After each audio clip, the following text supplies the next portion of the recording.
আসসালামু আলাইকুম। চাঁদপুরের মধ্যে সবচেয়ে বড় এবং সুন্দর রিসোর্ট তা হলো ফারিসা হোটেল অ্যান্ড রিসোর্ট। এখানে দিনের থেকে রাতের ভিউ অনেক বেশি সুন্দর।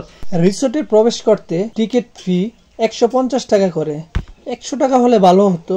রিসোর্টের মূল আকর্ষণ হলো রেস্টুরেন্ট এবং 4 তারা দোলনা, চমৎকার লাইটিং, বেশ কিছু ইউনিক জিনিস রয়েছে। চমৎকার সুন্দর একটি জায়গা, মনোমুগ্ধকর পরিবেশ। আপনার পরিবার বা বন্ধু বান্ধব নিয়ে সুন্দর একটি মুহূর্ত কাটতে পারবেন। রিসোর্টের ভিতরে খাবারের দাম আমার কাছে একটু বেশি মনে হয়।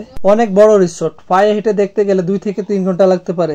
30 মিনিটে পুরো রিসোর্ট দেখার জন্য সাইকেলিং এবং বোট রাইড করে আপনি দেখতে পারবেন। বাচ্চাদের জন্য রাইড আছে অনেক সুন্দর সুন্দর। এটার লোকেশন হলো কুমারডুগি।